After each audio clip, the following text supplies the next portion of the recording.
Nobody talks about this publicly, but there are officers in California quietly working themselves into the ground, thinking they're building financial security, when in reality, they're becoming financially dependent on exhaustion.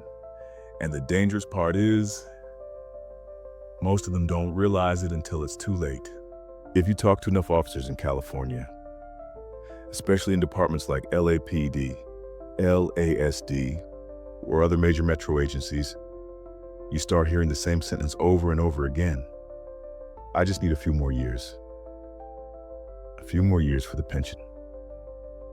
A few more years for the overtime. A few more years to finally catch up financially. But what starts happening is that a few more years quietly becomes a lifestyle. And eventually, that lifestyle becomes a trap. California policing has become heavily dependent on overtime. Not optional overtime, structural overtime, mandatory overtime, constant staffing shortages, backfills, late holds, court overtime, special events. Staffing collapse has created a system where departments increasingly rely on exhausted officers to keep the machine operating.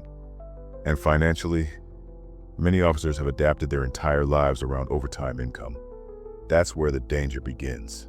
Base pay plus a mandatory OT plus special event OT plus court time equals normal lifestyle. The problem is, once overtime becomes necessary to maintain your lifestyle, you are no longer using overtime strategically.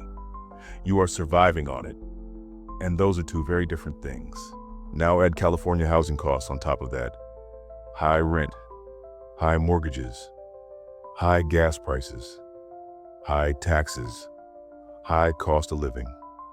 Many officers are making good money on paper, while simultaneously feeling financially trapped in real life. So what happens? More overtime, more extra shifts, more missed sleep, more fatigue, more burnout. The human body does not care about pension math. Your nervous system does not care about your deferred compensation plan. Eventually, sleep deprivation, stress, poor recovery, and chronic operational pressure start showing up physically. High blood pressure, weight gain, relationship strain, emotional exhaustion. And many officers normalize this because everyone around them is living the exact same way. Then comes another issue. Almost nobody wants to discuss publicly. The relationship cost, long shifts, mandatory holds, court appearances, graveyard schedules, emotional numbness, years of accumulated stress. A lot of officers think the financial danger is only debt, but divorce can become one of the largest financial reset events in an officer's entire life, especially in California. Pension plus home equity, plus investments, plus years of compounding equals divided. And suddenly, that retirement plan you built your identity around looks very different. Now let's be clear.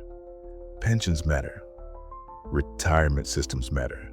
But many officers have psychologically turned the pension into the entire financial plan. That becomes dangerous because the pension starts controlling your decisions. You stay longer than your body wants to, longer than your mind wants to, longer than your family needs you to, because financially, you don't feel like you have another option. And for many officers, the job slowly becomes more than employment. It becomes identity. You stop thinking, what's the best long-term move for my life? And start thinking, who am I without this badge? That psychological attachment quietly keeps many officers trapped long after burnout has already set in. The real issue is not overtime itself. The real issue is dependency. Dependency on overtime, pension projections, department structure, government systems, exhaustion-based income. That's the trap. Because true financial control looks different.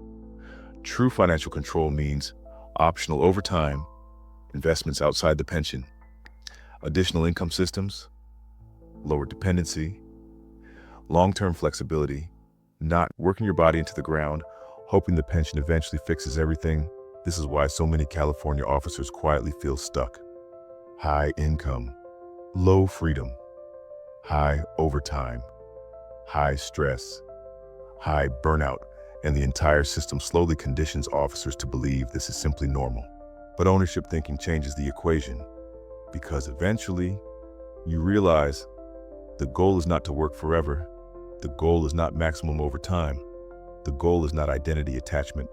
The goal is building systems that eventually give you options. In the next briefing, we're going to talk about another dangerous reality quietly affecting officers across California: mandatory overtime, and how staffing shortages are creating a financial and psychological pressure system most officers underestimate. This is financial roll call, ownership, discipline, long-term thinking.